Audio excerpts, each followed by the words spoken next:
IPO scan. आज हम आपकी मुलाकात करवाने जा रहे हैं एक नई कंपनी से, नाम है गणेश कंज्यूमर प्रोडक्ट्स। इशू 22 सितंबर को खुल चुका है, 24 सितंबर को होगा बंद, यानी कि कल। प्राइस बैंड 306 से 322 रुपये। 46 शेयरों के लॉट में आप कर सकते हैं एप्लीकेशन। टोटल इशू साइज है 408 करोड़ की, उसमें से 278 करोड़ ऑफर फॉर सेल है, यानी कि जो इन्वेस्टर्स अभी ऑलरेडी कंपनी में है वो बेच रहे हैं। नया इशू है सिर्फ 130 करोड़ का। मार्केट कैप होता है इस कंपनी का ऊपरी प्राइस बैंड पर 1300 करोड़ का। ये है आपके लिए इशू की डिटेल्स। अब आइए कंपनी की डिटेल्स। एफएमसीजी कंपनी है, कोलकाता में हेडक्वार्टर है।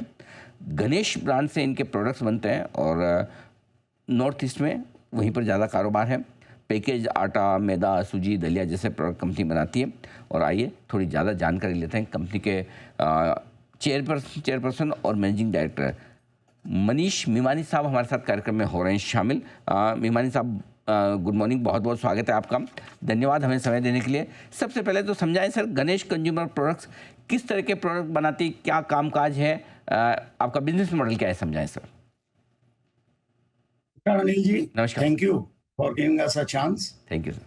सो Ganesh consumer products limited Calcutta headquartered company है, जिसकी लेगेसी 90 इयर्स की है। ब्रांड 1936 में रजिस्टर्ड हुआ था, लेकिन फर्स्ट मैन्युफैक्चरिंग फैसिलिटी जो स्थापित हुई वो कलकत्ता में 2006 में हुई। और 2006 से लेकर 2016 तक कंपनी ने 7 मैन्युफैक्चरिंग फैसिलिटीज का और निर्माण किया। और लास्ट 2 डिकेड्स में कैटेगरी क्रिएशन और मैन्युफैक्चरिंग फैसिलिटी एक्सपांशन पे पूरा ध्यान था। और इसके कारण इंटायर ईस्टर्न इंडिया में वी कैन बोस्ट कि हम one of the biggest largest consumer package staples company है। अगर आप वीट डेरिवेटिव्स सेगमेंट की बात करें तो हम नंबर 1 पर आते हैं ईस्टर्न इंडिया पर। अगर आप ग्राम डेरिवेटिव्स की बात करें तो हम नंबर 2 पर आते हैं ईस्टर्न इंडिया पर। कितना बिजनेस आपका B2B है, यानी कि आप दूसरों को सप्लाई करते हैं, कितना B2C सीधा कंज्यूमर्स को बेचते हैं, ये जरा समझाएं सर। तो जैसा लास्ट ईयर कंपनी ने 850 करोड़ का टोटल टर्नओवर किया, जिसमें 650 करोड़ करीब B2C branded consumer package staples के तहत गया और 200 करोड़ रुपया B2B के तहत गया। मैं इसमें कुछ फाइनेंशियल हाइलाइट्स को हाईलाइट करना चाहूंगा। कंपनी की जो यूएसपी है, वो जो कंपटीटर से हम लोगों को आगे रखती है, लार्जली वो प्रोडक्ट बास्केट साइज है। करीब 50 प्रोडक्ट कैटेगरी में हम अवेलेबल हैं। करीब 200 एसक्यूयू में अवेलेबल हैं। 10 ग्राम से लेके 10 किलो तक की पैकिंग पे कंपनी अवेलेबल है, जिस कारण हम बास्केट साइज जो हमारा है वो हमारे कंपटीटर से बहुत बड़ा है। सेकेंड, जो बिजनेस का मोट है वो है कैश एंड कैरी मॉडल। इसका मतलब हम 90% ऑफ अपना सेल्स पहले कैश लेते हैं, उसके बाद में हम माल सप्लाई करते हैं। एक जो दूसरा मोड जो बिजनेस का है वो है मल्टी चैनल डिस्ट्रीब्यूशन, जो कि एक एंट्री बैरियर है फॉर स्मॉलर कंपनीज।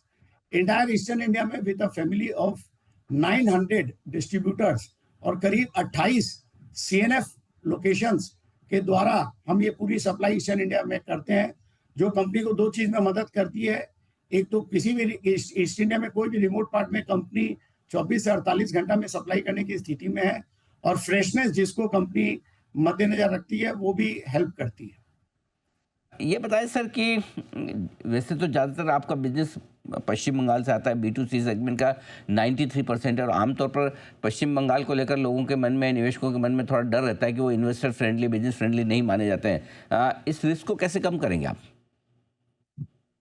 नहीं, ऐसा नहीं है अनिल जी। ये eastern India 33% of total population of India है, और यहाँ जितनी भी इकोनॉमी है, जितने विसिनिटी स्टेट्स हैं, पश्चिम बंगाल हुआ, नॉर्थ ईस्ट के 7 स्टेट्स हुए, झारखंड हुआ, उड़ीसा हुआ, बिहार हुआ, ये बढ़ता हुआ एक पोर्शन है इंडिया का। और अगर आप वैसे देखें तो ओवरऑल इंडिया में जो ओवरऑल मार्केट है उसका करीब 13, जिस कैटेगरीज में हम प्रेजेंट हैं वो करीब 13,000 करोड़ मार्केट जिस कैटेगरीज में प्रेजेंट है वो इस ज्योग्राफी में है। 6,500 करोड़ करीब कोर कैटेगरी है जो वीट डेरिवेटिव्स और ग्रेन डेरिवेटिव्स है। करीब 6,500 करोड़ स्पाइसेस है जो हम लोगों ने करीब 18 महीना पहले हम लोगों ने फॉरे किया है। तो ओवरऑल इंडस्ट्री की पोजीशन ईस्टर्न इंडिया में अच्छी है और पैकेज मार्केट सेक्टर भी बहुत बड़ा है। अगर आप ओवरऑल अपॉर्चुनिटी की बात करें तो आज जिस सेक्टर में हम हैं उसमें 82% ऑफ टोटल मटेरियल लूज में सेल होता है। तो opportunity is very big and we are one of the dominant and market leader in this part of country. तो with the help of industrialisation and urbanisation जी company को आगे जी लगता है कि एक बहुत बड़े ग्रोथ की अपॉर्चुनिटी। जी मेमानी साहब, ये भी बताएं फिर ऐसे में तेलंगाना में भी आपने एक प्लांट लगाया, राइट? उसके पीछे क्या ऑब्जेक्टिव है, क्योंकि आपका ज़्यादा बिजनेस तो नॉर्थ ईस्ट में है। राइट। तो जैसे कंपनी का 7 state of the art manufacturing facilities है, करीब 4 बंगाल में है, 2 उत्तर प्रदेश में है और 1 तेलंगाना में है। पूरे ईस्टर्न इंडिया में जो सप्लाई होती है वो बंगाल और उत्तर प्रदेश के कारखानों से होती है और तेलंगाना वाली जो यूनिट है वो कंपनी इस समय टॉलिंग, थर्ड पार्टी टॉलिंग करती है। एक चीज़ और बताएं आप, चूँकि ज़्यादातर आपका बिजनेस B2C है, उसके बावजूद कंपनी के कैश फ्लो थोड़े नेगेटिव है। कब तक उम्मीद रखी जाए? क्या कोई विशेष कारण है जिसकी वजह से कैश फ्लो नेगेटिव है? नहीं अनिल जी, कंपनी का कैश फ्लो नेगेटिव नहीं है। अगर आप फाइनेंशियल्स की बात करें तो कंपनी का ROC model as of now industry में वन ऑफ द बेस्ट है। 23% के ऊपर का आरओसी मॉडल है। अगर आप वर्किंग कैपिटल साइकिल की बात करें तो 1 महीने से नीचे बिलो 30 डेज है। अगर आप पेट मार्जिन की बात करें 4% के ऊपर का पेट मार्जिन है, जो कि इस कैटेगरी में और इस सेक्टर में वन ऑफ द बेस्ट है। अगर आप इबिटा की बात करें तो वो करीब 8.6 है। लार्जली अगर आप पेट और एबिटा को देखें तो लास्ट 2 साल पहले कंपनी ने करीब 100 करोड़ का कैपेक्स किया था, कैपिटल एक्सपेंडिचर। तो जो डेप्रिसिएशन को एब्जॉर्ब किया और स्पाइसेस सेक्टर में जो कंपनी अग्रेसिव थी लास्ट 2 साल में, इस 2 कारण से कंपनी का पेट मार्जिन लास्ट 2023-24 तक फ्लैटिश दिखाई देता है। लेकिन 2024-25 में कंपनी ने 36 करोड़ का रिपोर्टेड पेट किया है। मैं इसमें एक बात और बोलना चाहूंगा, 2016 में मोतीलाल ओसवाल फंड ने, प्राइवेट इक्विटी ने करीब 100 करोड़ का कंपनी में निवेश किया था। 60 करोड़ रुपया उसने प्राइमरी दिया, 40 करोड़ रुपया उसने सेकेंडरी दिया। 2016 से लेकर कंपनी अब तक 100 करोड़ से ज्यादा का डिविडेंड इन्वेस्टर्स और शेयर होल्डर्स को दे चुकी है। ये अपने आप में कंपनी का हेल्दी फाइनेंशियल्स की तरफ इंगित करती है। अभी कंपनी का आईपीओ 22 सितंबर 2025 को खुला है, जो आज 24 सितंबर 2025 को क्लोज हो जाएगा। अगर आप एंकर बुक की बात करें तो some of the marquee investors names like mister Ashish Kacholia, Shubhkam ventures, singularity fund, Samsung global fund, PGIM fund, इस प्रकार के एंकर फंड्स ने हम लोगों पर आस्था जताई है और आगे कंपनी को लगता है कि जो 13,000 करोड़ का मार्केट ईस्टर्न इंडिया में है उसमें being one of the dominant player company बहुत आगे तक जा सकती है। तो मेमानी साहब, फिर आपका फ्रेश इश्यू सिर्फ 130 करोड़ का है, 278 करोड़ का आपका ऑफर फॉर सेल है, सब कुछ अच्छा है, तो फिर एग्जिस्टिंग इन्वेस्टर बेच क्यों रहे?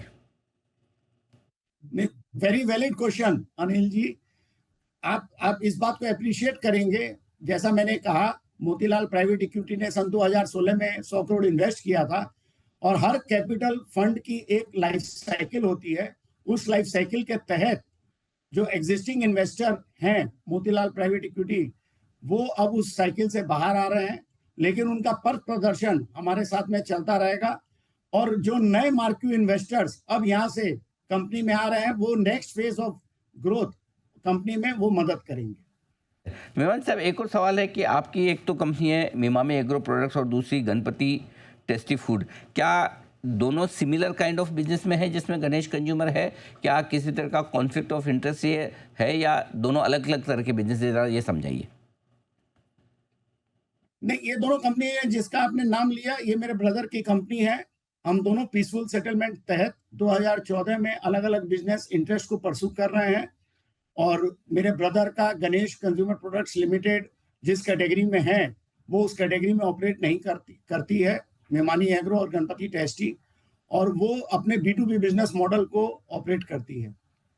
यानी कि दोनों का किसी तरह का कोई आपस में कोरिलेशन और वैसा बिजनेस मॉडल ओवरलैपिंग नहीं है और प्रमोटर भी नहीं है। बहुत बढ़िया। धन्यवाद मेहमान साहब, आपने समय दिया और विस्तार से अपने आईपीओ के बारे में, कंपनी की परफॉर्मेंस और आगे के आउटलुक के बारे में जानकारी दी हमारे दर्शकों को। बहुत बहुत शुक्रिया आपका समय देने के लिए और हमसे बातचीत करने के लिए।